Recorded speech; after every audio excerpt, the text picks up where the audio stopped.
ದಶಕಾವ್ಯಗಳಲ್ಲಿ ರಾಜಮಂದ್ರಿ ಪಾಂಡೆಯವರು ಬರೆದಿರುವ ಬಾಲಬೋಧಿನಿ ಟೀಕೆಯ ಸ್ವಾಧ್ಯಾಯ ನಡೆದಿದೆ.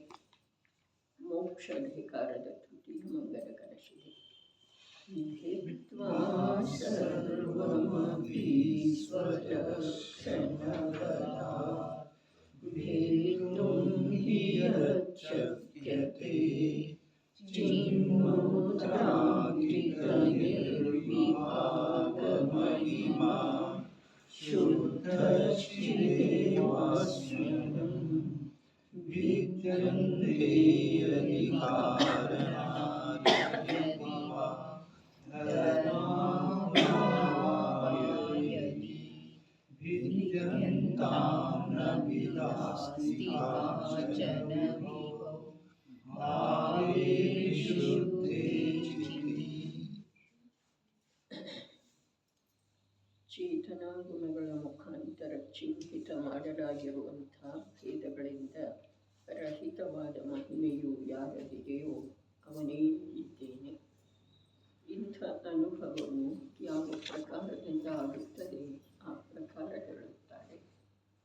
ಎಷ್ಟು ಕರ್ಮಗಳ ಉದಯದ ಉಪಾಧಿಗಳಿವೆ, ಅವುಗಳನ್ನು ಅನಾದಿ ಕಾಲದಿಂದ ತಾನೆಂದು ಅನುಭವಿಸುತ್ತಿತ್ತು.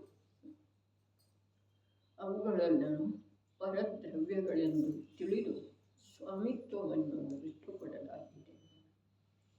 ಹೇಗಿವೆ ಪರದ್ರವ್ಯಗಳು? ಯತ್ ತು ಭೇತ್ತುಂ ಶಕ್ಯತೆ. ಯತ್ ಆ ಕರ್ಮರೂಪದ ಪರದ್ರವ್ಯ ವಸ್ತುವನ್ನು ಭೇತ್ತುಂ ಶಕ್ಯತೆ ಜೀವದಿಂದ ಭಿನ್ನ ಮಾಡುವ ಸಾಧ್ಯತೆ ಇದೆ. ಎಂದರೆ ದೂರ ಮಾಡಲಾಗುತ್ತದೆ. ಏನು ಹೇಳಿದ್ರು? ಪರದ್ರವ್ಯಗಳು ಹೇಗದವು ಅಂತಂದ್ರೆ ಆ ಕರ್ಮರೂಪದ ಪರದ್ರವ್ಯ ವಸ್ತುವನ್ನು ಏಕವಚನ ಹೇಳಿದ್ದಾರೆ.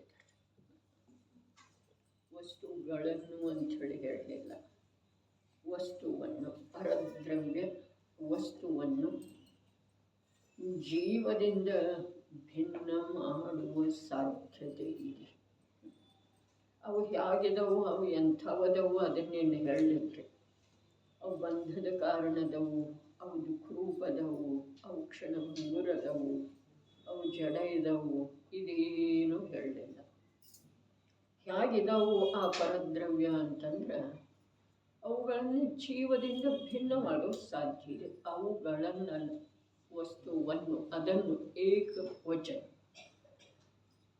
ಕರ್ಮರೂಪದ ಪರದ್ರವ್ಯ ಅರ್ಥಾತ್ ವಸ್ತುವನ್ನು ಯಾವುದರಿಂದ ಸತ್ತಾ ಇದೆಯೋ ಅದು ವಸ್ತು ಇದೆ ಅನ್ನಿಸಿಕೊಳ್ತಿದೆ. ವಾಸ್ತವ್ಯ ಯಾವುದರದಕ್ಕಿದೆಯೋ ಅದು ವಸ್ತು ಇದೆ. ರಾಗದ್ವೇಷ ಮೋಹ ಅಥವಾ ಕರ್ಮಗಳ ಉದಯದ ನಿಮಿತ್ತದಿಂದ ಜ್ಞಾನವೇ ಯಾವ ಉಪಾಧಿ ರೂಪ ಆಗ್ತಾ ಇತ್ತೋ, ಕಲಂಕಿತ ಆಗ್ತಾ ಇತ್ತೋ, ಮಲಿನ ಆಗ್ತಾ ಇತ್ತೋ, ಬಂಧಕ್ಕೆ ಕಾರಣೀಭೂತ ಆಗ್ತಾ ಇತ್ತೋ, ಅದರದ ಸತ್ತಾ ಇದೆ ರೀ ಅಂಥೇಳಿ ಪರದ್ರವ್ಯ ಅಥವಾ ವಸ್ತುವನ್ನು ಅಂಥೇಳಿ ಹೇಳಿದರೆ ವಾಸ್ತವ್ಯ ಇದೆ.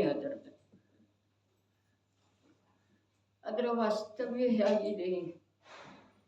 ಇಲ್ಲಿ ಶಾದ್ವಾದ ವಿದ್ಯೆಯ ಅವಲಂಬನೆ ಮಾಡಿದ್ರೆ ಅದರ ವಾಸ್ತವ್ಯ ಕ್ಷಣಿಕನೂ ಇದೆ, ಅದರ ವಾಸ್ತವ್ಯ ತ್ರಿಕಾಲಿನೂ ಇದೆ. ಯಾವುದರದ ಉಪಾಧಿ ಇದ್ದರೆ ತ್ರಿಕಾಲದಲ್ಲೂ ಇದೆ ಉಪಾಧಿ ಅನ್ನೋ ಸಮಯದ್ದಿದೆ. ಉಪಾಧಿ ಏನಿದೆ ಭಲೆ ಅನಾದಿ ಕಾಲದಿಂದ ಇರಲಿ, 3 ಕಾಲದಲ್ಲೂ ಏನಿರುವುದಿಲ್ಲ. ತ್ರಿಕಾಲಿನೂ ಇದೆ ಅಂದ್ರೆ ಹಾಗಂದ್ರೆ ಎಲ್ಲ ಜೀವ ಅಪೇಕ್ಷೆ ಆಗಬಹುದ್ರಿ. ಹಾಗೆ ಮಾತಾಡೋದ್ರೆ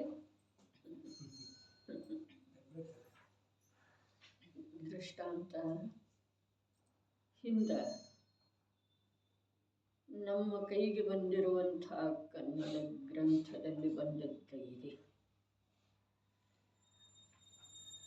ನೇರವಾದಂಥ ಒಂದು ಬಿದಿರು ಇದೆ, ಪಂಚಲಕ್ಷದೊಳಗೆ ಅರ್ಧವನ್ನು ಚಿತ್ರಿಸಲಾಗಿದೆ, ಅರ್ಧ ಹಾಗೆ ಇದೆ. ಅದರ ಬಿದಿರು ಅಖಂಡ ಇದೆ ಅಲ್ಲ. ಹಾಗಾದರೆ ಚಿತ್ರಿಸಲಾದದ್ದು ಉಪಾಧಿ ಏನಿದೆ ಅದರ ಜ್ಞಾನದ ಅಖಂಡ ಜ್ಞಾನದೊಳಗೆ ಇದೆ. ಅಖಂಡ ಜ್ಞಾನದೊಳಗನೆ ಇದೆ ಅಲ್ಲ. ಉಪಾಧಿ ಏನಿದೆಯಲ್ಲ, ಕರ್ಮಗಳ ಉದಯದಿಂದ ಆಗುವಂಥ ಉಪಾಧಿ ಅಖಂಡ ಜ್ಞಾನಕ್ಕೆ ಇದೆ. ಆದರೆ ಅಖಂಡವಾಗಿ ಉಳಿಯುವುದಿಲ್ಲ, ಈ ಮಾತು ಬೇರೆ. ಅಖಂಡ ಜ್ಞಾನನ ಹಾಗೆ ಆಗಿದೆ. ಜೀವ ಖಂಡಿತ ತುಂಡು ಆಗುವುದಿಲ್ಲ. ಯಾವ ರಾಗದ ಅನುಭವ ಮಾಡ್ತಾನಲ್ಲ, ವಿಕಾರದ ಅನುಭವ ಮಾಡ್ತಾನಲ್ಲ, ಅವನೇ ಶುದ್ಧದ ಅನುಭವ ಮಾಡ್ತಾನೆ. ಬೇರೆ ಜೀವ ಬರ್ತಾನೆ ಅಂದ್ರೆ ಅವನೇ ಇರ್ತಾನೋ ಅಥವಾ ಯಾವ ನಿಗೋಧದೊಳಗದನ ಜೋ ನಿಗೋಧಮಿ ಸೋಹಿ ಮುಜಮಿ ಸೋಹಿ ಮೋಕ್ಷಮಚಾರ. ನಿಗೋಧದೊಳಗೆ ಯಾವ ಜೀವದನಲ್ಲ, ಅವೇ ಜೀವ ನಾನಿದ್ದೇನೆ, ಅರ್ಥಾತ್ ನನ್ನಲ್ಲಿದ್ದಾನೆ. ಅಂಥದೇ ಜೀವ ನನ್ನಲ್ಲಿ ಇದ್ದಾನೆ, ಅಂಥದೇ ಜೀವ ಸಿದ್ಧಾಲಯಗಳು. ನಿಯಮಸಾರದಲ್ಲಿ ಏನು ಬಂತು? ಸವ್ಯ ಏನ ಜಾರಸಿಯ ಸಿದ್ಧಪ್ಪ ತಾರಸಿಯ ಅವಮಲ್ಲಿಯ ಜೀವ. ಬೃಹದ್ರವ್ಯ ಸಂಗ್ರಹದೊಳಗೆ ಬಂತು ಸವ್ಯ ಶುದ್ಧಾವು ಶುದ್ಧ ನಯದಿಂದ. ಶುದ್ಧ ಯಾವ ಪ್ರಕಾರ ಹೇಳಿದಾರಲ್ಲ, ಅದಕ್ಕೇನ್ರಿ ನಮ್ದು ಏನಾದರೂ ಅಭ್ಯಂತರ ಇದೆಯೇನ? ಎಲ್ಲ ಜೀವಗಳ ಶುದ್ಧ ನಯದಿಂದ ಶುದ್ಧವೇ ಇದ್ದಾವೆ. ಎಲ್ಲ ಯಾವ ಅನಂತ ಕಾಲ ಕಳೆದರನು ಯಾವ ನಿತ್ಯ ನಿಗೋಧದಿಂದ ಹೊರಗೆ ಬರುವುದಿಲ್ಲಲ್ಲ ಅವು. ಮತ್ತ ಆ ಭವ್ಯ ಕೂಡ ಶುದ್ಧನಯದಿಂದ ಎಲ್ಲ ಜೀವಗಳು ಶುದ್ಧ. ಅಭವ್ಯ ಕೂಡ ಅವು ಶುದ್ಧ ಆಗುವುದಿಲ್ಲ, ಈ ಮಾತು ಸತ್ಯ. ಆದರೆ ಶುದ್ಧನಯದಿಂದ ಅವು ಶುದ್ಧ. ಅದೇ ಪ್ರಕಾರ ಒಂದು ಸಿಡಿಲು ಹೊಡೆಯುವಂಥ ಮಾತು ನಿಯಮಸಾರದೊಳಗೆ ಬರ್ತಿದೆ. ಈಗ ಬಂದಿರುವಂಥ ನಿಧಿಯೊಳಗ ಎಲ್ಲಿ ಬರ್ತಿದೆ ಅಂತಂದ್ರೆ 15ನೇ ಗಾಥೆ ಹೇಳ್ತಾನೆ. ಬಹಳ ಪ್ರಮುಖ ಇದೆ ನಿಯಮಸಾರದೊಳಗೆ. ಪ್ರಾಣ ಸ್ವರೂಪ ಇದೆ. ಜಾರಸಿಯ ಸಿದ್ಧಪ್ಪ ಹೇಳಿದ್ರಲ್ಲ, ಅದರ ಮೇಲೆ ವ್ಯಾಖ್ಯಾನ ಮಾಡ್ತಾ ಗುರುದೇವ ಏನು ಹೇಳಿದ್ರು? किस नहीं से अशुद्ध मानो जानो, किस नहीं से. ನನ್ನ ಹತ್ರ ಇರೋದು ಒಂದು ಶುದ್ಧ ನಯನ. ಹಾಗಾದ್ರೆ ಆ ಶುದ್ಧ ನಯದೊಳಗೆ ಜೀವದಲ್ಲಿ ಅಶುದ್ಧತೆಯ ಅಂಶ ಕೂಡ ಇದೆ. ಅದಕ್ಕಿಂತಲೂ ಉತ್ಕೃಷ್ಟ ಗಾಥೆಯ 15ನೇ ಇದ್ದರೆ ಇಡೀ ನಿಯಮಸಾರದ ಅಲ್ಲ, ಸಮಗ್ರ ಜನಶಾಸನದ ಮಾತೇನ. ಜನಶಾಸನದೊಳಗೆ ಉಪದೇಶ ಯಾವುದರದಿದೆ? ನೀವು ಹೇಳಿದ್ರಲ್ಲ ಆ ದಿವಸ 2ನೇ 3ನೇ ಗಾಥೆ ಪೂರ ಚಿತ್ರದೊಳಗೆ ಬಂದಿದೆ ಅಂಥೇಳಿ, ಮುಖಪುಟದೊಳಗೆ. ಇಡೀ ಜನಶಾಸನದೊಳಗನ ಉಪದೇಶ ಮಾರ್ಗ ಮತ್ತು ಮಾರ್ಗಫಲಂತ ಇದೆ ಅಂಥೇಳಿ ಹೇಳಿದ್ದಾರೆ. ಹಾಗಾದರೆ ಅದು ಇಡೀ ನಿಯಮಸಾರದ ಚಿತ್ರ ಇದೆಯನ್ನು ಇಡೀ ಜನಶಾಸನ ಅಂತ ಇದೆ. ವಿಚಾರ ಮಾಡಿದಷ್ಟು ಅದರದ ವಿಸ್ತಾರ ಇದೆ. ಅದು ತಾವು ಹೇಳಿದ ತಪ್ಪ ಅಂಥೇಳಿ ಹೇಳಲಿಲ್ಲ. ಆ ಗಾಥೆಯ ಅಂದ್ರೆ ಗಾಥೆಯ ಶಬ್ದ ಏನದವು ಅವಲ್ಲಿ ಚಿತ್ರೀಕರಣ ಆಗಿದ್ದಾವೆ, ಈ ಮಾತು ಬೇರೆ. ಆದರೆ ವಿಷಯ ಇಡೀ ಜನಶಾಸನದೊಳಗೆ ವಿಷಯ ಯಾವುದರದ್ದು ಇದೆ? ಒಂದು ಮೋಕ್ಷ ಮಾರ್ಗದ, ಒಂದು ಮಾರ್ಗದ ಫಲಸ್ವರೂಪ ಮೋಕ್ಷದ. ಈ ಮಾರ್ಗದ ಮೇಲೆ ಹೋದರೆ ಏನು ಸಿಗ್ತಿದೆ? ಮೋಕ್ಷ ಸಿಗ್ತಿದೆಯಪ್ಪ. ಮೋಕ್ಷ ಅಂತ ಹೇಳಿ ಹೇಳ್ತಾರಲ್ಲ, ಆ ಮೋಕ್ಷ ಹೇಗೆ ಪ್ರಾಪ್ತ ಆಗ್ತಿದೆ? ಈ ಮಾರ್ಗದಿಂದ ಹೋದ್ರೆ ಪ್ರಾಪ್ತ. ಅನಂತ ತೀರ್ಥಂಕರರ ಅನಂತ ಚೌಬೀಸಿಗಳ ಜೀವ ಮಾತ್ರರ ಸಲುವಾಗಿ ಹೇಳಿದ್ದ ಎರಡೇ ಮಾತು. ಒಂದು ಮೋಕ್ಷ ಮಾರ್ಗದ ಸ್ವರೂಪ, ಇನ್ನೊಂದು ಆ ಮಾರ್ಗದ ಫಲವಿರುವಂಥ ನಿರ್ವಾಹಣ ಮೋಕ್ಷದ ಸ್ವರೂಪ. ಉಳಿದ ಏನನ್ನು ಯಾಕೆ ಹೇಳಲಿಲ್ಲ? ಉಳಿದ ಎಲ್ಲ ಈ ಜೀವಕ್ಕೆ ಗೊತ್ತಿದೆ. ನಮಗೆ ಗೊತ್ತಿದ್ದದ್ದು ಯಾತಕ್ಕೆ ಹೇಳ್ತಾರೆ? ಚಿರಪರಿಚಿತ ಇದೆ ರೀ ನಮಗೆ. ಯಾವುದ? ವರಭೋಗ ಬಂಧದ ಕಥೆ ಅಂದ್ರೆ ಅದರೊಳಗೆ ಎಲ್ಲಾನು ಬರ್ತದೆ. ಬಂಧ ಅಂತಂದ್ರೆ 4 ಗತಿಗೆ ಹೋಗುವ ಕಥೆ ನಮಗೆಲ್ಲ ಗೊತ್ತಿದೆ. ಕಷಾಯದ ಮಾತು ಗೊತ್ತಿದೆ. ಭೋಗದ ಲಾಲಸೆ, ವಿಷಯ ಭೋಗದೊಳಗೆ ಲುಬ್ಧತೆ, ಮಮತೆ, ಕರ್ತೃತ್ವ, ಸ್ವಾಮಿತ್ವ, ಬಂಧ, ಇವೆಲ್ಲ ಕಥೆ.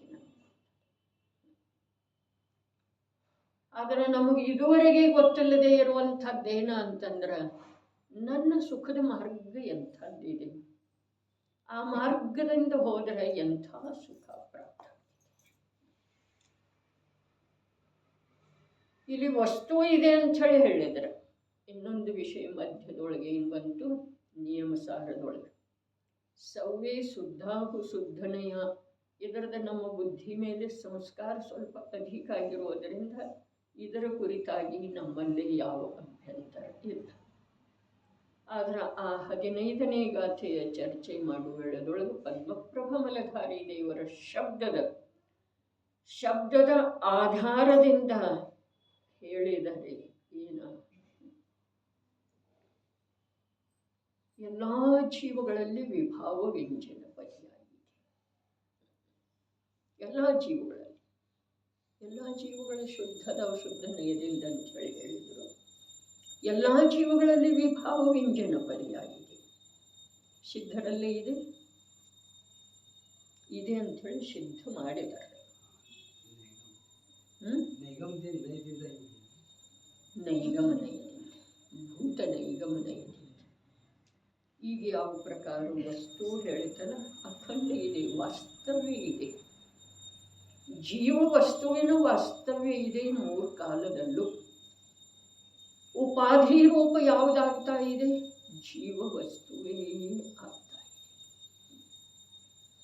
ಜೀವದಿಂದ ಭಿನ್ನ ಉಪಾಧಿ ಇಲ್ಲ, ಜೀವದಿಂದ ಭಿನ್ನ ಬಂಧ ಇಲ್ಲ, ಜೀವದಿಂದ ಭಿನ್ನ ನರಕಾದಿ ಗತಿಗಳಿಲ್ಲ. ಜೀವ ಸ್ವಯಂ ಉಪಾಧಿ ರೂಪ ಆಗ್ತಾನೆ, ಜೀವ ಸ್ವಯಂ ವಿಕಾರ ರೂಪ ಆಗ್ತಾನೆ, ಗತಿಗಳ ರೂಪ ಆಗ್ತಾನೆ. ಕಥನ ಶುದ್ಧ ನಯದಿಂದ ಯಾವುದು ಮಾಡಿದರೋ, ದ್ರವ್ಯಾರ್ಥಿಕ ನಯದಿಂದ ಯಾವ ಕಥನ ಮಾಡಿದರೋ ಆ ಕಥನವನ್ನು ಕೇಳಿ ಅಜ್ಞಾನಿ ಜೀವ ನಿಶ್ಚಯಾಭಾಸಿಯಾಗಿ ತನ್ನ ಸುಂದರವಾಗಿ ಮಾಡಿಕೊಳ್ಳಬೇಕಾದಂಥ ಭವಿತವ್ಯವನ್ನು ಯಥಾ ಪ್ರಕಾರ ಅಸುಂದರವಾಗಿಯೇ ಇರಿಸಿಕೊಳ್ಳುತ್ತದೆ. ದ್ರವ್ಯಾರ್ಥಿಕ ನಯದ ಮುಖ್ಯತೆಯಿಂದ ಯಾವ ಜೀವದ ಕಥನ ಜಿನಾಗಮದಲ್ಲಿ ಬಂದಿದೆಯೋ ಅದನ್ನು ಓದಿ ಅಜ್ಞಾನಿ ಜೀವ ಮೋಕ್ಷ ಮಾರ್ಗದೊಳಗೆ ಬರುವಂಥ ಸುಂದರ ಅವಕಾಶವನ್ನು ಕಳ್ಕೊಂಡ ಅಸುಂದರವಾದಂಥ ಸಂಸಾರ ಮಾರ್ಗದೊಳಗನ್ನು ಉಳಿತಾನೆ. ದ್ರವ್ಯಾರ್ಥಿಕ ನಯದ ಮುಖ್ಯತೆಯಿಂದ ಜೀವದ ಸ್ವರೂಪದ ನಿರೂಪ. ಅದರ ದ್ರವ್ಯಾರ್ಥಿಕ ನಯದ ಕಥನ, ಅದರ ಪ್ರಯೋಜನ ಏನಿದೆ? ದ್ರವ್ಯಾರ್ಥಿಕ ನಯದ ಕಥನದ ಪ್ರಯೋಜನ ಏನಿದೆ? ಪರ್ಯಾಯದ ದೃಷ್ಟಿಯನ್ನು ಬಿಟ್ಟುಕೊಟ್ಟ ದ್ರವ್ಯದ ಆಶ್ರಯ ಮಾಡೋದು. ಪರ್ಯಾಯದೊಳಗೆ ಸ್ವಚ್ಛಂದಿಯಾಗುವ ಮಾತಿಲ್ಲ. ದ್ರವ್ಯದಿಂದ ಯಥಾ ಪ್ರಕಾರ ವಿಮುಖನ ಉಳಿಯುವ ಮಾತು ಇಲ್ಲ. ಯಾವಾಗ ಪರ್ಯಾಯಾರ್ಥಿಕ ನಯದ ಮಾತು ಬರ್ತಿದೆಯೋ ಆವಾಗ ತಿಳಿಯುವ ಸಲುವಾಗಿದೆ. ಬಂತೆನ್ನೆಯ ಸಾರದೊಳಗೆ ನಿವಾಚನದೊಳಗೆ ಬಂತು. ಏನ ಪರ್ಯಾಯಾರ್ಥಿಕ ನಯದ ವಿಷಯ ಯಾವಾಗ ಕಥನದೊಳಗಿರ್ತಿದೆ ಅಲ್ಲಿ ತಿಳಿಯುವ ಸಲುವಾಗಿದೆ.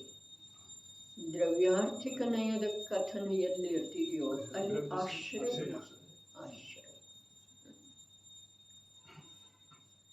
ಸರಿ. ಪ್ರಾರಂಭದೊಳಗನೆ ಹೇಳಿದರು, ಸ್ವಲ್ಪ ಸ್ವಲ್ಪ ಹೇಳ್ಕೊಂತ ಹೋಗೋದಿದೆ, ಇದನ್ನು ಬಿಡೋದಿಲ್ಲ, ಇದಕ್ಕೆ ಆಧಾರ ಇದೆ, ಇದರ ಮುಂದಿನ ಮಾತು ಇದೆ. ಎಲ್ಲಿ ಓಂಕಾರಂ ಬಿಂದು ಸಂಯುಕ್ತಂ ಆರಂಭ ಆಗೋದಿರ್ತಲ್ಲ ಅಲ್ಲೇ ಹೇಳಿದರು. ಸಮಯ ಸಾರಕ್ಕಿಂತ ಉಚ್ಚ ಭಾವಗಳ ಈ ನಿಯಮ ಸಾರ.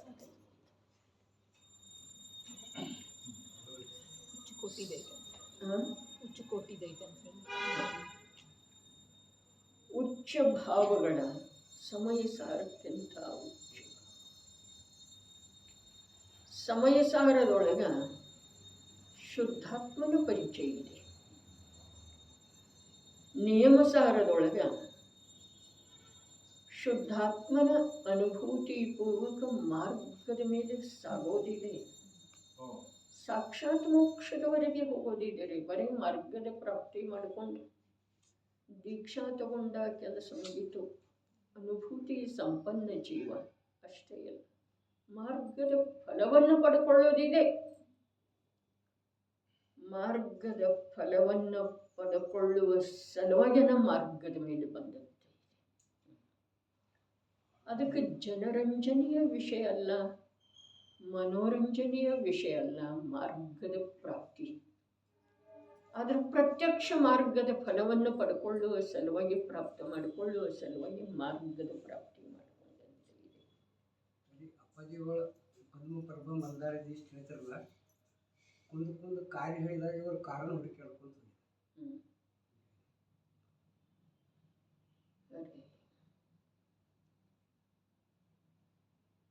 ಪದ್ಮಪ್ರಭಮಲಧಾರಿ ದೇವರ್ತ ಅವರೇನು ಗಾಥೆಗಳ ಮೇಲೆ ಕಲಶಗಳನ್ನು ಬರೆದಿದ್ದಾರಲ್ಲ, ಅದರಿಂದ ತಿಳಿತಿದೆ ಅವರಿಗೆ ಮಾರ್ಗ ಫಲದ ಕುರಿತು ಯಾವ ರೀತಿಯ ಅಂತರ ಪುರುಷಾರ್ಥ ನಿರಂತರ ಕ್ರಿಯಾಶೀಲ ಇತ್ತು. ಅದು ಪ್ರತಿಭಾ ಇದೆ, ಅದು ತಾನೇ ಮಡುಗಟ್ಟಿ ನಿಂತದ್ದಿದೆ, ಕಲಶದ ರೂಪದಲ್ಲಿ, ಕುಂಭದ ರೂಪದಲ್ಲಿ. ಆ ಮಾತು ಬೇರೆ. ಆದ್ರೆ ಆ ಕಲಶದೊಳಗೆ, ಕುಂಭದೊಳಗೆ ಮಡುಗಟ್ಟಿ ನಿಂತಿರುವಂಥ ಯಾವ ಭಾವ ಇದೆಯಲ್ಲ, ಆ ಭಾವದಿಂದ ಆ ಪದ್ಮಪ್ರಭ ಮಲಧಾರಿ ದೇವನ ಸಾಧನೆಯಷ್ಟು ಶೀಘ್ರಗತಿಯಿಂದ ನಡೆದಿತ್ತು ಅನ್ನೋದ ಪರಿಚಿತ. ಅಂಥ ಮಹಾಪುರುಷರ ವಚನಗಳ ರಚನೆಯನ್ನು ನಮ್ಮ ಜ್ಞಾನ ಅವಲಂಬನೆ ಮಾಡಿತು ಅಂತಂದ್ರೆ ನಮ್ಮ ಜ್ಞಾನ ಕೂಡ ಅಯೋಗ್ಯ ಸ್ಥಾನದಿಂದ ಮೇಲೆದ್ದು ಬರಲಿಕ್ಕೆ ಸಮಯ ಬೇಕೇ ಆಗುವುದಿಲ್ಲ. ಇಷ್ಟು ಕಠಿಣ ಇರುವೆಳದೊಳಗೂ ಕೂಡ ಆ ಮಾರ್ಗ ಇಷ್ಟು ಸುಲಭ ಆಗ್ತಿದೆ. ಆದ್ರೆ ಒಂದೇ ಏನು ಬೇಕು? ಪ್ರಾಮಾಣಿಕತೆ. ವಾಚನದೊಳಗ, ಜ್ಞಾನದೊಳಗ ಪ್ರಾಮಾಣಿಕತೆ. ಅಪ್ರಾಮಾಣಿಕತೆಯಿಂದನ ಈ ಜೀವ ಉಚ್ಚ ಆಚರಣೆಯಿಂದ ಕೂಡ ಲಾಭಾನ್ವಿತ ಆಗಲಿಲ್ಲ, ದೀರ್ಘ ಅಧ್ಯಯನದಿಂದ ಕೂಡ ಲಾಭಾನ್ವಿತ. ಬರೀ ಅಪ್ರಾಮಾಣಿಕತೆ. ಆ ಅಪ್ರಾಮಾಣಿಕತೆ ಏನಿದೆ ಅಲ್ಲ, ಅದನ್ನೇ ಉಮಾಸ್ವಾಮಿ ಆಚಾರ್ಯ ದೇವರ ಶಬ್ದದೊಳಗೆ ಹೇಳಿದ್ರೆ ಮಾಯಾ ತೈರಜ್ಯೋನಿಶ್ಚ. ಅಪ್ರಾಮಾಣಿಕತೆ ಅಂದರೆ ಮಾಯಾಚಾರ ಅಂದರೆ ಒಳಗೊಂದ ಹೊರಗಡೆ ಕ್ರಿಯೆ, ಉಚ್ಚಕೋಟಿಯ ಕ್ರಿಯೆಯ ಅವಲಂಬನೆ ಇದೆ, ಅಥವಾ ಹೊರಗಡೆ ದೀರ್ಘ ಅಧ್ಯಯನದ ರುಚಿ ಇದೆ. ಆದ್ರೆ ಆ ಅಂತಃತತ್ವ ಲಕ್ಷ್ಯದೊಳಗನೆ ಪ್ರಸ್ತಾವನೆ ಓದಿದ್ರ ಮತ್ತು ಓದ್ಬೇಕ್ರಿ. ಗ್ರಂಥಂತೂ 10 ಬಾರಿ ಓದೋದಿದೆ, ಪ್ರಸ್ತಾವನೆ ಓದಿನೇ ಓದೋದಿದೆ. ಏನು ಇರ್ತಿದೆಯಲ್ಲ ಸಮಗ್ರ ಅದ ಭಾವ, ಅಲ್ಲಿಯ ಗಾಥೆಗಳ ಶಬ್ದದ ಆಧಾರದಿಂದ ಬರೆದಿದ್ರೂ ಅಲ್ಲಿಯ ಗಾಥೆಗಳ ಭಾವದ ಪರಿವರ್ತನೆ ಆಗಿ ಆ ಪ್ರಕಾರದ ಶಬ್ದ. ಮತ್ತದು ಪ್ರಸ್ತಾವನೆ ಹೀಗಿದೆಯಲ್ಲ, ಅದಕ್ಕೆ ಸಮಯ ಹೀಗೆ ಬೇಕು. ಯಾವ ಪ್ರಕಾರದ ಮುಂದಿನ ಕರ್ತವ್ಯದ ಭಾರ, ವಿಕಲ್ಪ, ವಿಷಯದ್ದು ಕೂಡ ಗ್ರಹಣ, ಅದೇ ವಿಷಯದ್ದು ಕೂಡ ಬುದ್ಧಿಯೊಳಗೆ ಸ್ವೀಕಾರ ಇಲ್ಲ. ಈ ಪ್ರಕಾರ ಖಾಲಿ ಮಸ್ತಿಷ್ಕ ಇದ್ದರೆ ಪ್ರಸ್ತಾವನೆ ಆಗ್ತದೆ. ನಿಜವಾಗಿನ ಬಹಳ ಅದ ಅನುವಾದಕಾರಕ ಅಥವಾ ಯಾವ ಪ್ರೂಫ್ ರೀಡಿಂಗ್ ಮಾಡ್ತಾನಲ್ಲ, ಅವನಿಗೆ ಯಾವ ರೀತಿಯ ಪ್ರಭಾವ ಆಗಿದೆ ಅನ್ನುವುದೇ ಅಲ್ಲಿ ಶಬ್ದ ತಾಳೆ ಬಂದಿರ್ತದೆ. ಜೀವ ನಿಜವಾಗಿನ ಅಲ್ಲಿ ಸಮರ್ಪಿತ ಆಗಿದ್ದ ಅಂತಂದ್ರೆ ಅಲ್ಲಿ ಭಾವನೆ ಬೇರೆ ಬರ್ತಿದೆ. ಇಲ್ಲ ಅಂದ್ರೆ ಪ್ರಸ್ತಾವನೆ ಒಂದು ಬುದ್ಧಿ ರೂಪದ್ದೇ ಇದೆ, ಒಂದು ಭಾವನಾತ್ಮಕ ಇದೆ. ಅವರನ್ನು ಇದರ ಪ್ರಸ್ತಾವನೆ ಯಾವ ಫುಲ್ಚಂದ್ ಸಿದ್ಧಾಂತ ಶಾಸ್ತ್ರಿ ಬರೆದಾರಲ್ಲ, ಈ ಕಲಸಿದ್ಧಾಂತ 50 ಪುಟ ಇದೆ ರೀ, ಆದ್ರೆ ಅದು ಬುದ್ಧಿ ರೂಪದ್ದೇ ಇದೆ. ಅದು ಭಾವನಾ ರೂಪದ್ದಲ್ಲ, ಬುದ್ಧಿ ರೂಪದ್ದೇ ಇದೆ.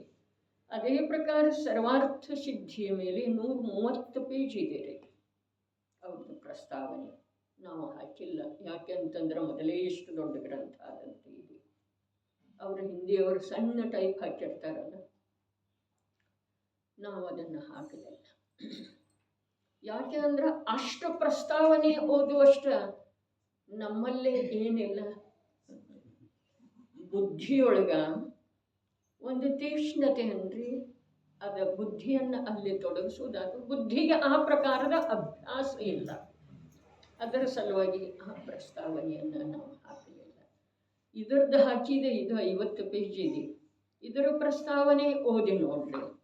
ಮತ್ತು ನಾವು ಏನು ಈಗ 1 ಪುಟ ಬರೀಲಿ, 3 ಪುಟ ಬರೀಲಿ, ಅದು ಎಷ್ಟದು ಇರ್ತಿದೆ ಅದರ ಮೇಲಿಂದ ಬರೆಯೋದು ಇರ್ತಿದೆ. ಎಷ್ಟು ಪೇಜ್ ಬರಿಬೇಕನ್ನ ಅಜಿತನ್ನ ಕೇಳಿದ ನಂತರ ಇಷ್ಟ ಆಗ್ತಿದ್ದು ನೋಡ್ರಿ. ಇದು ಮೂಲ ಮ್ಯಾಟರ್ ಇಷ್ಟ ಆದದ್ದಿದೆ. ಇದು ಎಷ್ಟು ಪುಟ ಆದ ನಂತರ ಇದಕ್ಕೆ 8ನೇ ಭಾಗ ಹೋಗ್ಬೇಕು. ಹಾಗಾದ್ರೆ ಇಷ್ಟು 5 ಪುಟ, 3 ಪುಟ, ಮೊದಲಿನ 10 ಪುಟ ಬೇಕಂತ ಹೇಳ್ರು ಅಂತಂದ್ರೆ ಅದರ ಪ್ರಕಾರ ಶುರುವಾಗ್ತಿದ್ದಾರೆ. ಮಂಥನ ರಸ ತೆಗೆಯೋದಿದೆಯಲ್ಲ, ಎಷ್ಟು ತೆಗೆಯೋದು, ಹಾಗಾದರೆ ಎಷ್ಟು ರಸ ಬೇಕಾದರೆ ಎಷ್ಟು ಅನ್ನ, ಅದನ್ನು ನಮಗೆ ಸಾಮಾನ್ಯ ಇರ್ತಿದೆಯಲ್ಲ ಆ ಪ್ರಕಾರ. 10 ಜನ ಊಟಕ್ಕೆ ಬರೋರಿದ್ರು ಅಂತಂದ್ರೆ ಎಷ್ಟು ಅಕ್ಕಿ ಹಾಕೋದ, ಉಳಿದ ವ್ಯಂಜನಗಳು ಎಷ್ಟು ಇರ್ತಾವೆ, ಅದು ಯಾವ ಪ್ರಕಾರ ಲೆಕ್ಕ ಇರ್ತಿದೆ ಆ ಪ್ರಕಾರ ಇಲ್ಲಿ ಕೂಡ ಒಂದು ಲೆಕ್ಕ ಇದ್ರೂ ಇದು ಭಾವನಾತ್ಮಕ ಇರ್ತಿದೆ. ಅದಕ್ಕೆ ಅನುವಾದಕರ ನಿವೇದನೆ ಅಂಥೇಳೇನು ಮೂಲ ಗ್ರಂಥಗಳಲ್ಲಿ ಅಪಾಚಿವು ಬರ್ತಾವೋ ಅವುಗಳನ್ನು ಓದಿ ನೋಡ್ರಿ. ವರಸೀಮಂಧರ ದಿವ್ಯ ಧ್ವನಿಯ ಸಪ್ತಾಹ ಪರ್ಯಂತಮಂ ಆಲಿಸಿ ಪ್ರವಚನ ಸಾರದೊಳಗೆ ಬರ್ತಾರೆ.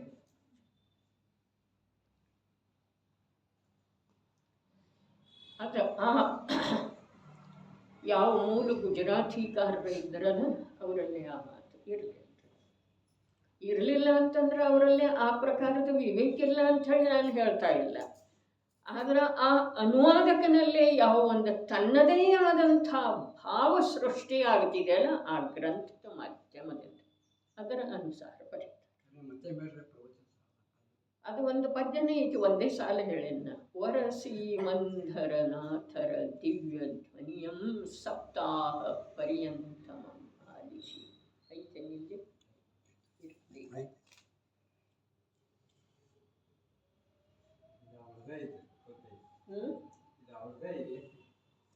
ಯಾವ್ದ್ರಿ ಅಪ್ಪಾಜಿದ್ದಾರೆ. ಬಹಳ ಅಂದ್ರೆ ಬಹಳ ಅಕ್ಕ ಆಕರ್ಷಕ ಐತ್ರಿ ಅದ ಒಂದ ಪದ್ಯ. ಅನುವಾದಕರ ನಿವೇದನೆ. ವರಸೀಮಂಧರ ದೇವ ದಿವ್ಯ ದನಿಯಂ ಸಪ್ತಾಹ ಪರ್ಯಂತಮು ಪರಮೋಲ್ಲಾಸದಿ ಕೇಳದ ನಂತರದೊಳಂ ಶ್ರೀಕುಂದ ಕುಂದಾರ್ಯರು ಮರಳಿ ಕ್ಷೇತ್ರಕ್ಕೆ ಬಂದು ದಿವ್ಯದನಿ ಸಾರಂ ಜ್ಞಾನ ಸಾರೆಂಬೋಲ್ ಈ ಪರಮಾಧ್ಯಾತ್ಮಿಕ ಗ್ರಂಥಮಂ ಪ್ರವಚನ ಶ್ರೀಸಾರಮಂ ಗೈತರು.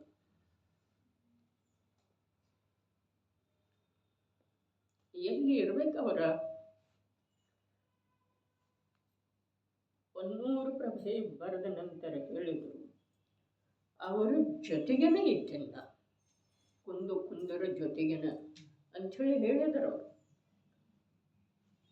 ಹೊನ್ನೂರು ಮದಯದಿಂದ ವಿಧಿ ಕ್ಷೇತ್ರಕ್ಕೆ ಹೋದ್ರಲ್ಲ, ಅವ್ರ ಜೊತೆಗೇನೆ ಇತ್ತು. ಸಾಧ್ಯ ಇದೆ ಹೇಗೆ? ಮಾನತುಂಗಾಚಾರ್ಯ ದೇವ ಒಂದು ಕೋಟಾಕೋಟಿ ಸಾಗರ ಪೂರ್ವದೊಳಗೆ ಆಗಿ ಹೋದಂಥ ಆದಿದೇವರನ್ನ ಇದರಲ್ಲೇನೂ ಬರ್ತಿದೆ, ನಿಯಮಸಾರದಲ್ಲೇನು.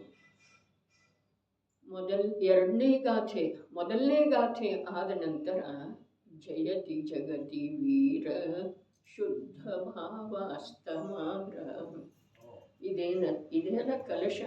ಅದರ ಮೇಲೆ ಹೇಳುವೆಳೆದೊಳಗು ಸ್ವಾಮೀಜಿ ಹೇಳ್ತಾರೆ, ಏನ ಈಗ ಅದರೇನವರ ಮಹಾವೀರ ಸ್ವಾಮಿ ಇಲ್ಲ, ಆದರೆ ನಾವು ಇದ ಕೇವಲೇ ಶ್ರುತ ಕೇವಲೇ ಬನ್ನಿದಮ್ಮದೊಳಗ ವರ್ಧಮಾನರ ಹೇಳಿದ್ದಾರೆ ಅನ್ನೋ ವೇಳೆದೊಳಗೆ ಆ ವರ್ಧಮಾನರ ಈಗ ವಿದ್ಯಮಾನ ಇದ್ದಾರೆ, ಅವರ ದಿವ್ಯಧ್ವನಿ ಪ್ರಸಾರಿತ ಆಗ್ತಾ ಇದೆ. ಅದೇ ದೃಷ್ಟಿಯಿಂದ ಕಥನ ಮಾಡುತ್ತಿರ್ತೀವಿ. ಹಾಗಾದರೆ ಆ ಸೀಮಂಧರ ಸ್ವಾಮಿಯ ಕಡೆಗೆ ಆಕಾಶ ಮಾರ್ಗದಿಂದ ಕುಂದ ದೇವು ಹೋದರನ, ಅವರ ಜೊತೆಗೆ ಹೋದರನ, ಅವರು ಅಲ್ಲಿ ಏನು ಮಾಡಿದರು ಅದು ಹೇಳೋ ಸಾಧ್ಯ ಇದೆ. ಎಂಥದ್ದಿದೆ ಪದ್ಯ, ಸಮಯಸಾರ ಸ್ತುತಿ ಎಂಥದ್ದಿದೆ, ಸಾಮಾನ್ಯ ಇಲ್ಲದ. ವರಸೀಮಂಧರ ದೇವ ದಿವ್ಯ ಧ್ವನಿಯಂ ಸಪ್ತಾಹ ಪರ್ಯಂತಮಂ, ಒಂದು ವಾರದವರೆಗೆ. ಯಾಕೆ ಹೇಳಿದರು? ಪರಮೋಲ್ಲಾಸದಿ ಕೇಳದ ನಂತರದೊಳಂ, ಪರಮೋಲ್ಲಾಸದೆ. ಯಾವುದರ ಉಲ್ಲಾಸ? ವಿದೇಹಿನಾಥರ ದರ್ಶನ ಮಾಡಿ ಪುಲಕಿತಗೊಂಡರು ಮುನಿ ಭಗವಂತರು.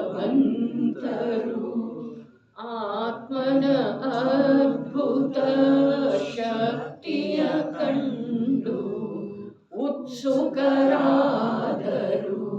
ಮುನಿ ಭಗವಂತರು. ಎಲ್ಲಿ ಉತ್ಸಾಹ, ಎಲ್ಲಿ ಪುಲಕಗೊಂಡ್ರು? ತಮ್ಮ ಪರಮೋಲ್ಲಾಸವಿಂ ಆಲಿಶಿ ಅಂದ್ರೆ ಏನ? ಪರಮ ಉಲ್ಲಾಸದಿಂದ. ಪರಮ ಉಲ್ಲಾಸ ಯಾವುದರ ಸಲುವಾಗಿ? ಪರಮ ತತ್ವದ ಸಲುವಾಗಿ. ಆಲಿಶಿದರೋ ಅಥವಾ ಆಲಿಶಿ ಏನು ಮಾಡಬೇಕು ಅದನ್ನೇ ಉಲ್ಲಾಸದಿಂದ ಮಾಡ್ತಾ ಇದ್ರು. ಶಬ್ದದಿಂದ ದಿವ್ಯಧ್ವನಿಯನ್ನು ಆಲಿಸ್ತಾ ಇದ್ರು, ಅಥವಾ ಆಲಿಶಿ ಯಾವ ಕಾರ್ಯವನ್ನು ಮಾಡಬೇಕು ಆ ಕಾರ್ಯದೊಳಗನ್ನ ನಿರಂತರ ಉಲ್ಲಾಸದಿಂದ ಮುಂದುವರಿತಾ ಇದ್ರು. ಇವೆಲ್ಲ ಶಬ್ದದ ಅನುಸಾರ ಶಬ್ದದ ಸಂಕೇತ ರೂಪದ ಭಾವವನ್ನು ತಿಳಿಬೇಕಾಗಿದೆ.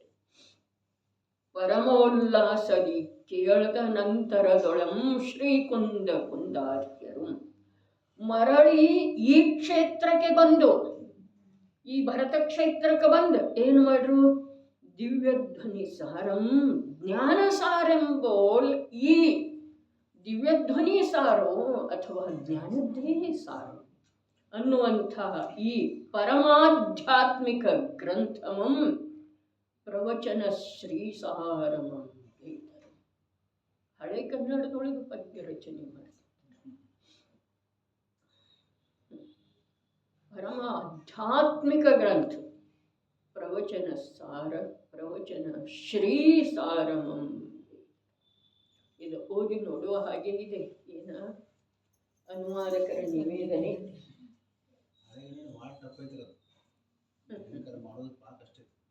ಭಾಳ ಕಷ್ಟ ಅಂತಂದ್ರೆ ಅವರಿಗೆ ಜನ್ಮಜಾತ ಇತ್ತಲ್ಲ ಅದ ವಿದ್ಯೆ.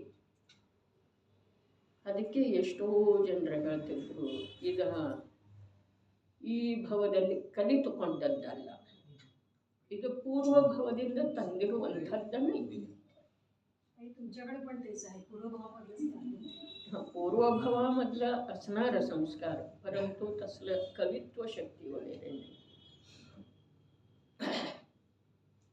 ಈಗೇನೀಗ ಯಾರವರ ಪವಯ್ಯ ಅವರು ಏನು ಪೂಜಾದ ಕೆಲವು ಮಾಡಿದ್ದೀತಿ, ಅದರೊಳಗೇನು ಗಣ ಮಾತ್ರದ ಲೆಕ್ಕಿಲ್ಲ, ಬರೀ ಅವರಲ್ಲೇನೂ ಇಲ್ಲ. ಬಾರೆಲ್ಲವರು ಇದೇನು ಕ್ರಮಬದ್ಧ ಕ್ರಮನಿಯಮಿತ ಪರ್ಯಾಯದ ಬರೆದರಲ್ಲ, ಅದು ಕಾವ್ಯದ ನಿಯಮಕ್ಕನುಸಾರವಾಗಿ ಬರ್ತಿಲ್ಲ. ಶ್ರದ್ಧಾಕೆ ಲೇವಲ್ ಇದೆಯನ್ನ ಹಿಂದಿಯೊಳಗೆ, ಇಂಗ್ಲೀಷ್ ಪದ ಇದೆ. ಅವರು ಸ್ವಯಂ ಹೇಳಿದರು, ಜನರಿಗೆ ವಿಷಯ ತಿಳಿಬೇಕು. ಅವರ ಕವಿ ಇರಲಿಲ್ಲ, ಹೀಗಲ್ಲ. ಜನರಿಗೆ ವಿಷಯ, ಸಾಮಾನ್ಯ ಜನರಿಗೆಲ್ಲ ವಿಷಯ ತಿಳಿಬೇಕು.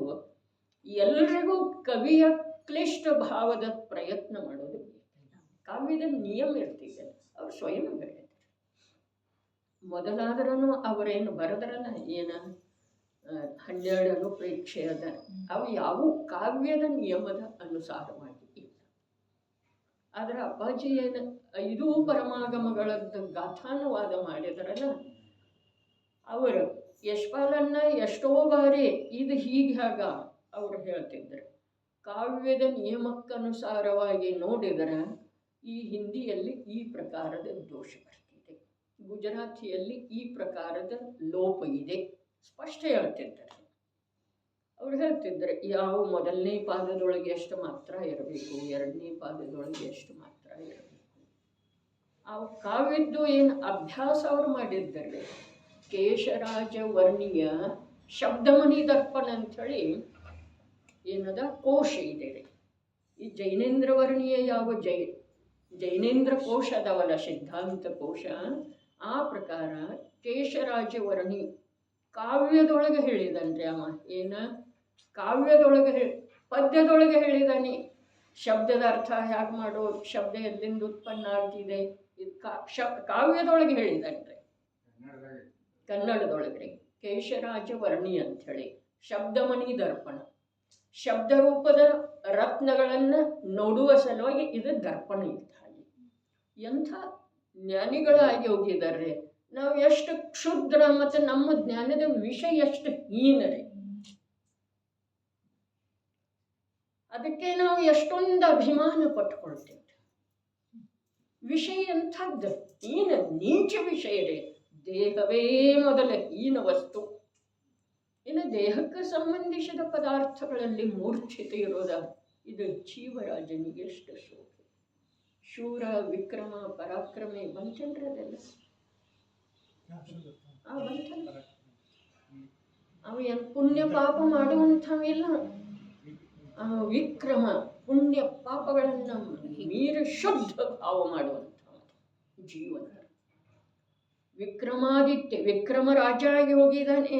ಅಂಥ ಜೀವರಾಜ ವಿಕ್ರಮಾದಿತ್ಯ ನಿಜವಾಗಿ ಅಧ್ಯಯನಶೀಲ ಗ್ರಂಥ ಇದೆ ರೀ. ಪ್ರವಚನ ಸಾರದ್ದು ನಾನು ಬಹಳ ಹೇಳಿದ್ದನು, ಆದರೆ ಈ ಪ್ರಕಾರದ ಒಂದು ಭಾವ ಅದರಲ್ಲೇ ಇಲ್ಲ. ಅಲ್ಲಿ ಜ್ಞಾನಕ್ಕೆ ಇದೆ ರೀ ವಿಷಯ, ಜ್ಞಾನಕ್ಕೆ ಆಹಾರ ಇದೆ. ಇಲ್ಲಿ ಭಾವಕ್ಕೆ ಇದೆ. ಪಂಚಪರಮೇಷ್ಠಿಗಳಲ್ಲೇ ಒಬ್ಬರ ಭಾವಪ್ರಧಾನ ಉಪದೇಶ ಕೊಡ್ತಾರೋ, ಒಬ್ಬರ ಜ್ಞಾನಪ್ರಧಾನ ಪಾಠ ಹೇಳ್ತಾರೆ. ಪಾಠ ಹೇಳೋರು ಉಪಾಧ್ಯಾಯ ಪರಮೇಷ್ಠಿ ಅದ, ಅವರ ಜ್ಞಾನಪ್ರಧಾನರೇ. ಆಚಾರ್ಯ ಪ್ರಭು ಉಪದೇಶ ಮಾಡ್ತಾರಲ್ಲ, ಅವರು ಭಾವಪ್ರಧಾನ. ಆ ತತ್ವವನ್ನು ಕೇಳಿದ ನಂತರ ಆ ಶ್ರೋತೃವಿಗೆ ವೈರಾಗ್ಯ ಹಾಗೆ ಆಗ್ತದೆ. ಆ ರೀತಿ ಹೇಳ್ತಾರೆ ಆಚಾರ್ಯ ಉಪಾಧ್ಯಾಯ ಪರಮೇಷ್ಠಿ ಅದರಲ್ಲ. ನಿಜವಾಗಿ ಗುರು ಅವರೇ ಇದ್ದಾರೆ. ಆದರೆ ಇವತ್ತು ಮಂದಿರದೊಳಗೆ ದರ್ಶನ ಮಾಡುವ ವೇಳೆದೊಳಗೆ ಭಾವ ಬಂತು. ಆಚಾರ್ಯರ ಸ್ವರೂಪೇನ ಗ್ರಂಥಗಳಲ್ಲಿ ಹೇಳಿದರು, ಉಪಾಧ್ಯಾಯರ ಸ್ವರೂಪೇನ ಗ್ರಂಥಗಳಲ್ಲಿ ಹೇಳಿದರು, ಸಂಘದೊಳಗೆ ಪಠನ ಪಾಠನ ಮಾಡಿಸ್ತಾರೆ. ಆಚಾರ್ಯ ಭಗವಂತರ ದೀಕ್ಷೆ ಶಿಕ್ಷೆಗಳನ್ನು ಇಟ್ಟು ಜೀವರುಗಳಿಗೆ ಉಪಕಾರ ಮಾಡ್ತಾರೆ. ಆದರೆ ಆ ಪಂಚ ನಮೋಕಾರ ಮಂತ್ರ, ಅನಾದಿ ನಿಧನ ಅಪರಾಜಿತ ಮಂತ್ರದೊಳಗೆ ಯಾರಿಗೆ ನಮಸ್ಕಾರ ಮಾಡಲಾಗಿದೆಯೋ ಆ ಆಚಾರ್ಯರಲ್ಲೇ ಅಂಥ ಪ್ರತಿಭಾ ಇರುವುಳ್ಳದೊಳಗೂ ಕೂಡ ನನಗನ್ಸಿದ್ದ ಮಾತ ಅವರ ದೀಕ್ಷೆ ಶಿಕ್ಷೆಗಳನ್ನು ಕೊಡುವುಳ್ಳದೊಳಗೆ ಪರಮೇಷ್ಠಿ ಪದದೊಳಗೆ ಆರುವುದಿಲ್ಲ. ಅವರ ಶುದ್ಧೋಪಯೋಗದೊಳಗೆ ಯಾವಾಗ ನಿಮಗ್ನ ಇದ್ದಾರಲ್ಲ ಆವಾಗ ಪರಮೇಷ್ಠಿ ಪದಗಳು ನಮೋ ಆಯಿರಿಯಾಣ ಅಲ್ಲಿಕ್ಕೆ ಯೋಗ್ಯ ಯಾವಾಗದರವರ ದೀಕ್ಷೆ ಶಿಕ್ಷೆ ಕೊಡುವುಳ್ಳದು. ಉಪಾಧ್ಯಾಯ ಪ್ರಭು ನಮೋವಾಧ್ಯಾಯಾನಂ ಅಂಥೇಳಿ ಜೀವರುಗಳ ಅವರನ್ನು ಸ್ಮರಿಸಬೇಕಾದ್ರೆ ಅವರ ಸಂಘದೊಳಗೆ ಪಠನ ಪಾಠನ ಮಾಡ್ತಾ ಇರುವಂಥ ಅವಸ್ಥೆಯೊಳಗೆ. ಆದರೆ ಯಾವಾಗ ಶುದ್ಧ ಸ್ವಭಾವದೊಳಗೆ ಅಂತರ್ನಿಮಗ್ನ ಇರುವುಳ್ಳ. ಅದರ ಪರಿಚಯ ಅಂತೂ ಹಾಗೆ ಮಾಡಿಸಲಿಕ್ಕೆ ಬೇಕಲ್ಲ. ಸಾಧುವಿನಿಂದ ಭಿನ್ನ ಆಚಾರ್ಯ, ಸಾಧುವಿನಿಂದ ಭಿನ್ನ ಉಪಾಧ್ಯಾಯರ ಪರಿಚಯ ಯಾರು ಮಾಡಿಸೋದ್ರೆ ಆ ಕಾರ್ಯ ವಿಶೇಷದಿಂದ ಮಾಡಿಸಿದ್ದಾರೆ. ಆದರೆ ಆವಾಗ ಅವರು ಪರಮೇಷ್ಠಿ ಇಲ್ಲ. ಈಗ ನನ್ನ ವಿಚಾರ, ಆ ಚೈತ್ಯಾಲಯದೊಳಗೆ ಜಿನ ಮಂದಿರದೊಳಗೆ ಹೋದ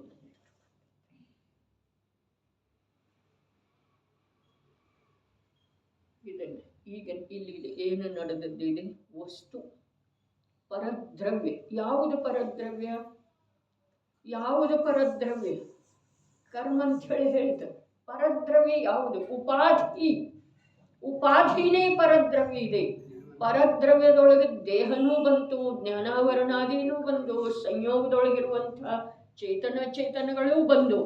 ಆದರೆ ನಿಜವಾಗಿ ಉಪಾಧಿ ರೂಪ ಯಾವುದಾಗ್ತಿದೆ? ಜೀವವೇ ಆಗ್ತಿದೆ. ದೇಹ ರೂಪ ಯಾವುದಾಗಿದೆ? ಜೀವ ದೇಹ ರೂಪ ಆಗಿದೆ. 100% ದೇಹ ರೂಪ ಆಗಿದೆ. ಜೀವ ಚೈತನ್ಯ ಸ್ವರೂಪ ಇರುವೆಳೆದೊಳಗೂ ಕೂಡ ಜಡ ದೇಹ ರೂಪದ ಅನುಭವ ಮಾಡ್ತಿದೆ. ದೇಹ ರೂಪ ಆಗಿದೆ, ರಾಗರೂಪ ಆಗಿದೆ, ಧನರೂಪ ಆಗಿದೆ, ಶ್ರೀಮಂತ ರೂಪ ಆಗಿದೆ, ಸುಂದರ ರೂಪ, ಬಲಶಾಲಿ ರೂಪ ಜೀವವೇ ಆಗಿದೆ. ಉಪಾಧಿ ರೂಪ ಆಗಿರುವುದು ಯಾವುದು? ಪರದ್ರವ್ಯ ಯಾವುದು? ಮೋಕ್ಷ ಅಧಿಕಾರ ಇದೆ. ಪರದ್ರವ್ಯ ಯಾವುದು? ಪರದ್ರವ್ಯ ಯಾವುದು? ವಸ್ತು ಯಾವುದು? ಜೀವ ವಸ್ತುನ ಪರದ್ರವ್ಯ ಇದೆ. ಯಾರ ಸಲುವಾಗಿ? ಜೀವದ ಸಲುವಾಗಿ. ಜೀವದ ಸಲುವಾಗಿ. ಜೀವದಲ್ಲಿ ನಿರುಪಾಧಿ ಭಾವ ಯಾವಾಗ ಪ್ರಕಟ ಆಗ್ತಿದೆಯೋ ಆವಾಗ ಜೀವದ ಸಲುವಾಗಿ ಅದು ಜೀವ ಇದೆ. ಜೀವದ ಸಲುವಾಗಿ ಜೀವದಲ್ಲಿ ಯಾವಾಗ ಉಪಾಧಿ ಭಾವ ಪ್ರಕಟ ಆಗ್ತಿದೆಯೋ ಆವಾಗ ಜೀವದ ಸಲುವಾಗಿ ಆ ಜೀವವೇ ಅಜೀವಿದೆ, ಅರ್ಥಾತ್ ಪರದ್ರವ್ಯ. ತಿಳಿಯೋದಿಲ್ಲ ಅನ್ನೋದಿಲ್ಲ, ತಿಳ್ಕೊಳ್ಳುವ ಪ್ರಯತ್ನ ಮಾಡೋದು. ತಿಳ್ಕೊಳ್ಳದೆ ಅರೆ ಇದೆಲ್ಲ ತಿಳ್ಕೊಳ್ಬೇಕಾಗೋದಿಲ್ಲ. ಎಷ್ಟೆಲ್ಲ ಕಾರಣ ಸ್ವಭಾವ, ಕಾರ್ಯ ಸ್ವಭಾವ, ವಿಭಾವದೊಳಗೂ ಕೂಡ ಸ್ವಭಾವ, ಇದೆಲ್ಲ ಎಷ್ಟು ಸ್ಮರಣೆಯಲ್ಲಿ ಇಟ್ಟುಕೊಳ್ಳೋದ? ಪ್ರಭು ನೀ ವ್ಯಾಪಾರದ್ದು ಸಂಸಾರದ್ದು ಎಷ್ಟು ಸ್ಮರಣೆಯಲ್ಲಿ ಇಟ್ಕೊಳ್ತೇ ಕೇಳಿದಾರ್ರಿ ಅಲ್ಲಿ. ಅದರೊಳಗಿಂದ ಇದು ಒಂದು ಅಂಶನೂ ಇಲ್ಲ. ನಿಮಗೆ ಕೇಳಿದ್ರಲ್ಲ ಅಪ್ಪಾಜಿ, ನಿಮ್ಮಲ್ಲೇ ಎಷ್ಟು ಥರದ್ದು ವಸ್ತು ಅದಾವು? 3,000. ಹಾಗಾದ್ರೆ ಇಲ್ಲೇನು 3,000 ಇಲ್ಲಲ್ಲ, ಬರೀ 6 ಸಾಮಾನ್ಯ ಗುಣ. ಒಂದೊಂದು ಗುಣದ್ದು ಏನು, ಈ ಒಂದು ಜ್ಞಾನ ಗುಣದ್ದು ಇಷ್ಟೊಂದು ವಿಶೇಷಣಗಳೇ ಹೇಳಿದ್ದಾರೆ. ಒಂದು 10-20 ಸಮಾವೇಶ. ಏನೇ ಕರ್ಣಾನುಯೋಗದ್ದು ಎಷ್ಟೇ ವಿಷಯ ಇದ್ರೂ ಅದು ಎಷ್ಟಿದೆ ರೀ? ಸಂಸಾರದ ವಿಷಯದೊಳಗಿಂದ ಒಂದು ಅಂಶ ಮಾತ್ರ ಇದೆ. ಅದರ ಸಲುವಾಗಿ ಹೇಳಿತು, ಒಂದು ಅಂಶ ಸತ್ಯದ ಗ್ರಹಣ ಮಾಡಿದ್ರೆ ಸರ್ವಾಂಶದಿಂದ ದುಃಖ ನಾಶ ಆಗ್ತಿದೆ. ಸಮಸ್ತ ಸಂಸಾರ ಅನಂತ ಸಂಸಾರ ಹೊರಟು ಹೋಗ್ತಿದೆ ಅಂದ ಮೇಲೆ ಎಲ್ಲಿ ದುಃಖ ಎಲ್ಲಿ ಉಳಿತಿದೆ? ಈ ಪರಪದಾರ್ಥದ ಮೋಹದೊಳಗ ಮೋಹ ಮಾಡವ ಯಾವ? ಪರಪದಾರ್ಥ ರೂಪ ಯಾವ ಆಗ್ಯದಾನ ಅವನೇ. ಅಲ್ಲಿ ಸಮಯ ಸಾರದೊಳಗೆ ಹೇಳ್ತಾರೆ, ಪುದ್ಗಲವನ್ನು ನನ್ನದು ಅನ್ಬೇಕಾದ್ರೆ ಆ ಪುದ್ಗಲ ರೂಪ ನೀ ಆಗಲಿಕ್ಕೆ. ಹಾಗಾದ್ರೆ ಆಗಿನೇನೋ ಅಥವಾ ಇಲ್ಲ? ನಾನು ಆಗಿಲ್ಲ ಅಂಥೇಳಿ ಅವರು ಹೇಳ್ತಾರೆ. ಅವರು ಹೇಳುವ ಮಾತ ದ್ರವ್ಯ ದೃಷ್ಟಿಯಿಂದ ಇದೆ. ಆದ್ರೆ ಪರ್ಯಾಯದ ಅಭಾವದೊಳಗೆ ದ್ರವ್ಯ ಇರುವುದಿಲ್ಲ. ಪರ್ಯಾಯದಿಂದ ಭಿನ್ನ ದ್ರವ್ಯ ಯಾವ ಕಾಲದೊಳಗೂ ಅಭಾವಂತೂ ಇಲ್ಲನ. ಆದ್ರೆ ಪರ್ಯಾಯ ಇರುವೆಳೆದೊಳಗೆ ಪರ್ಯಾಯದಿಂದ ಭಿನ್ನ ದ್ರವ್ಯವನ್ನು ಎಲ್ಲಿ ಹುಡುಕೋದರೆ? ದ್ರವ್ಯದ ಸಿದ್ಧಿ, ದ್ರವ್ಯದ ವಿದ್ಯಮಾನತೆ ಎಲ್ಲಿದೆ? ದ್ರವ್ಯದೊಳಗೇನು ಪರ್ಯಾಯದೊಳಗ್ರಿ? ಪರ್ಯಾಯದೊಳಗೆ. ಅದಕ್ಕೆ ಕೊನೆಗೆ ಆ ಪದ್ಮಪ್ರಭು ಮಲಧಾರಿ ದೇವಿ ಏನು ಹೇಳಿದ್ರು? ಈ 6 ದ್ರವ್ಯ ರೂಪದ 6 ಪದಾರ್ಥ ಅಂದಿದ್ದಾರೆ. 6 ದ್ರವ್ಯ ರೂಪದ ಮಣಿರತ್ನದ ಹಾರವನ್ನ ನಾನು ಕೊಟ್ಟಿದ್ದೇನೆ ಜೀವರುಗಳಿಗೆ ಅಂತ. ಹಿತದ ಸಲುವಾಗಿ ಬರೀತೇನೋ ಅಂಥೇಳಿ ಮೊದಲು ಹೇಳಿದ್ರು. ನನ್ನ ಸಲುವಾಗಿ ಅರೆ ಎಷ್ಟು ಪ್ರಕಾರ ಬದಲಿ ಆಗ್ತಿದೆ ರೀ ಜ್ಞಾನಿಗಳ ವಿಚಾರ. ಯಾವುದರ ಸಲುವಾಗಿ ಟೀಕಾ ಬರೀತೇನೋ? ಭವ್ಯ ಸಮೂಹದ ಹಿತದ ಸಲುವಾಗಿ ಅಂತ ಹೇಳ್ತಾರೆ. ಮುಂದಿನ ಕಲಶದೊಳಗೆ ಏನು ಹೇಳ್ತಾರೋ?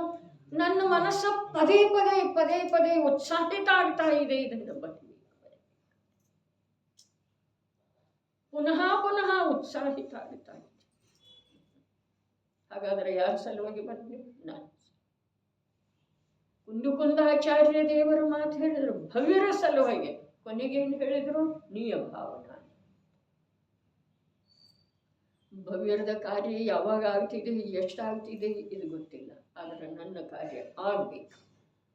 ನನ್ನ ಕಾರ್ಯ ಮಾಡುವ ಸಲುವಾಗಿ ನಾನು ಇದನ್ನು ಬರ್ತೇನೆ. ಅಮೃತ ಚಂದ್ರಾಚಾರ್ಯ ದೇವ್ ಪ್ರಥಮದಲ್ಲೇ ಘೋಷಣೆ ಮಾಡಿದ್ರು, ಮಮ ಪರಮ ವಿಶುದ್ಧೇರ್ಭವತು. ಈ ಸಮಯ ಸಾರದ ವ್ಯಾಖ್ಯಾನ ಯಾವುದರ ಸಲುವಾಗಿ ಬರೀತಾ ಇದ್ದೇನು? ಜನರಿಗೆ ಲಾಭ ಆಗಲಿ ಅಂತಲ್ಲ. ನನ್ನಲ್ಲಿ ಯಾವ ಶುದ್ಧಿ ಇದೆ ಅದು ಪರಮ ವಿಶುದ್ಧಿ, ಕೇವಲ ಜ್ಞಾನದ ಪ್ರಾಪ್ತಿಯ. ಎಲ್ಲಿ ಇರ್ತಾರೆ, ಏನು ಮಾಡ್ತಾರೆ, ಯಾವುದರ ಮೂಲಕ ಮಾಡ್ತಾರೆ, ಯಾವ ರೀತಿ ಮಾಡ್ತಾರೆ, ಮಾಡಿದ ನಂತರ ಅದರ ಕುರಿತಾಗಿ ಅವರಿಗೆ ಯಾವ ಪ್ರಕಾರದ ವಿಕಲ್ಪ ಯಾಕಿರುವುದಿಲ್ಲ ಅಂತಂದ್ರೆ ಪರಿಪೂರ್ಣ ಲಾಭಾನ್ವಿತ ಅವ್ರ ಒಳಗೆ ಆಗುತ್ತಾನೆ ಇರ್ತಾರೆ. ಗ್ರಂಥದ ಅನುವಾದ ಮಾಡುವುದರೊಳಗ ಇದರ ಸುರಕ್ಷತೆ ಆಗ್ತಿದೆಯನ, ಇದನ್ನು ಜನರು ಓದ್ತಾರೆನ, ನಿಜವಾಗಿನ ಈ ವಿಕಲ್ಪ ಪ್ರಾರಂಭದೊಳಗೆ ಇರ್ತಾರೆ. ಈಗಾಗಲೇ ಸಾಕಷ್ಟು ಗ್ರಂಥದವು ಮತ್ತು ಸಮಾಜದ ದುಡ್ಡು ಯಾವುದರ ಸಲುವಾಗಿ ನಾನು ಪೋಲು ಮಾಡ್ತಾ ಇದ್ದೇನೋ ಅನ್ನಿಸ್ತಿತ್ತು. ಆದರೆ ಈಗಿಲ್ಲ. ಅದು ಅವಾಗನೇ ಹೇಳಿದ್ದನ್ನ ಯಾವ ಗ್ರಂಥ ನಡೆದಿತ್ತು? ಯೋಗಸಾರ ಪ್ರಭುತ ಇರಬೇಕು. ಇದು ಪ್ರಿಂಟ್ ಆಗಲಿ ಬಿಡಲಿ ನನಗೆ ಉಪಯೋಗ ಇದೆ. ಅದೇ ಮಾತು ಈಗ ಕೂಡ ನಡೆದಂತೆ ನನ್ನ ಉಪಯೋಗದ ಸ್ಥಿರತೆಯ ಸಲುವಾಗಿ. ಓದುವುದರೊಳಗೆ ಎಷ್ಟು ನನ್ನ ಉಪಯೋಗ ಸ್ಥಿರ ಆಗ್ತಿದೆಯೋ ಅದಕ್ಕಿಂತ ಬಹಳ ಅಧಿಕ ಅನುವಾದ ಕಾರ್ಯದೊಳಗೆ ಆಗ್ತಿದೆ. ಅದನ್ನು ಇನ್ನೊಬ್ಬರು ಓದಲಿ, ಅದು ಪ್ರಿಂಟ್ ಆಗಲಿ, ದುಡ್ಡಿನ ಉಪಯೋಗ ಆಗಲಿ, ಅವೆಲ್ಲ ಬಹಳ ಹೊರಗಿನ ಮಾತುಗಳು. ಇಲ್ಲಿ ವಸ್ತು ಪರದ್ರವ್ಯ ಯಾವುದ? ವಸ್ತುವೇ ಪರದ್ರವ್ಯ. ಯಾವುದು? ದೇಹ, ಧನ, ಪತ್ನಿ, ಪುತ್ರ ಅಲ್ಲ. ನಿನ್ನ ವಸ್ತು ನಿನಗೆ ಪರದ್ರವ್ಯ ಆಗಿ ಉಳಿದಿದೆ. ನೀನೇ ನಿನ್ನಿಂದ ಅಪರಿಚಿತ ಇದ್ದೀಯೇನಿಲ್ಲ. ಹಾಗಾದ್ರೆ ನಿನ್ನ ವಸ್ತುನ ನಿನಗೇನಾಯ್ತು? ಪರದ್ರವ್ಯ ಆಯ್ತು. ಯಾವಾಗ ಉಪಾಧಿ ರೂಪ ಆಯ್ತು, ಕಲಂಕಿತ ಆಯ್ತಲ್ಲ, ಅವಾಗ ನಿನಗೆ ಪರದ್ರವ್ಯ. ಸ್ವದ್ರವ್ಯ ಯಾವಾಗ? ನಿರುಪಾಧಿ, ನ್ಯಾಯಕ. ಅದೊಂದು ಪ್ರಮತ್ತವಿಲ್ಲ. ಶುದ್ಧವೆನ್ನುವ ನ್ಯಾಯಕ ಭಾವವಿದೆ. ಅದು ನ್ಯಾಯಕ ರೂಪದಿ ಜ್ಞಾತವಾಗಿಯೇ ಅದೇ ಇದೆ, ಬೇರೆ ತಾನಾಗುವುದಿಲ್ಲ. ಅದ ನ್ಯಾಯಕ ರೂಪದಿಂದ ಯಾವಾಗ ಜ್ಞಾತ ಆಗ್ತಿದೆಯಲ್ಲ, ಇಲ್ಲಿ ಪುನಃ ಏನು ಹೇಳಿದ್ರು? ನಿಶ್ಚಯದಿಂದ ಹೀಗೆ ಇದ್ದೇನೆ, ಮತ್ತೊಮ್ಮೆ ಏನು ಹೇಳಿದ್ರು? ಅವನೇ ನಾನಿದ್ದೇನೆ. ಯಾವ ಯಾವ ಯಾವ ಚಿಹ್ನ ಚೇತನಾ ಗುಣಗಳ ಮುಖಾಂತರ ಚಿಹ್ನಿತ ಮಾಡಲಾಗಿರುವ ಭೇದಗಳಿಂದ ರಹಿತವಾದ ಮಹಿಮೆಯು ಯಾರದಿದೆಯೋ ಅವನೇ ಇದ್ದೇನೆ. ಒತ್ತು ಕೊಟ್ಟು ಹೇಳಿದರೆ ಇದಕ್ಕೆ ಸಂಬಂಧಿಸಿದ ಪೂರ್ವದ ಗಾಥೆಗಳನ್ನು ಓದ್ಲಿಕ್ಕೆ ಹೇಳಿತ್ತು. ಓದಿದ್ರಿ?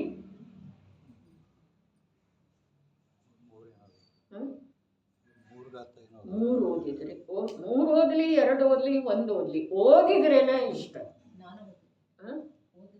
ಓದಿದ್ರೆ ಅಲ್ಲಿ ಎಷ್ಟು ಬಾರಿ ಒತ್ತು ಕೊಟ್ಟರೆ ಅವನೇ ನಾನಿದ್ದೇನೆ, ಜ್ಞಾನವೇ ನಾನಿದ್ದೇನೆ, ತಿಳಿಯುತ್ತಲೇ ಇರುತ್ತೇನೆ, ನೋಡುತ್ತಲೇ ಇರುತ್ತೇನೆ, ನೋಡುವಂಥವನೇ ಇದ್ದೇನೆ, ನೋಡುವವನ ಸಲುವಾಗಿಯೇ ನೋಡುತ್ತೇನೆ.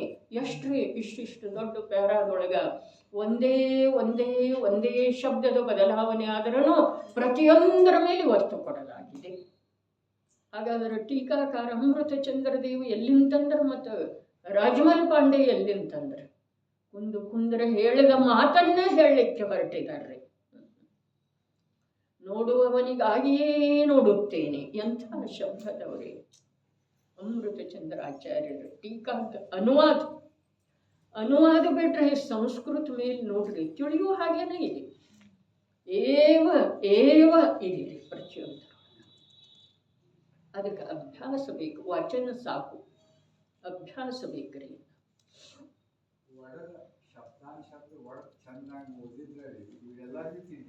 ಹೌದ್ರಿ,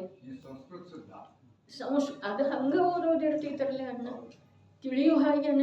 ಈಗಿದ ಹಳೆಗನ್ನಡ ಕೂಡ ನೋಡ್ರಲ್ಲ, ದಿವ್ಯಧ್ವನಿ ಸಾರಂ ಜ್ಞಾನ ಸಾರವೆಂಬೋಲ್. ಅದು ದಿವ್ಯಧ್ವನಿ ಸಾರಿದೆಯೋ ಅಥವಾ ಜ್ಞಾನ ಸಾರನ ಅಂದ್ರೆ ಅಡ್ಡಿಯಲ್ಲ. ಅಂಥ ಈ ಪರಮಾಧ್ಯಾತ್ಮಿಕ ಕೃತಿ ರಚನೆ ಮಾಡಿದರಂತೆ.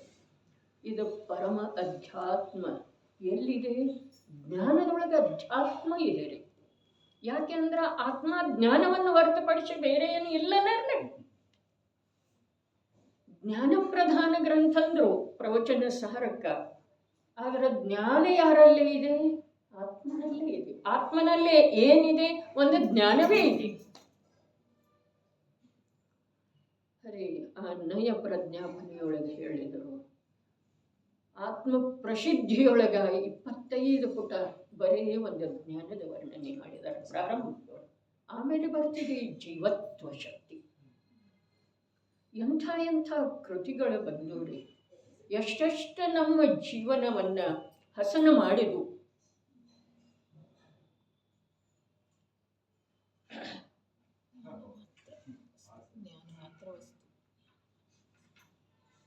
ಒಂದು ಜ್ಞಾನದ ಮಹಿಮೆ, ಒಂದು ಶ್ರದ್ಧೆಯ ಮಹಿಮೆ.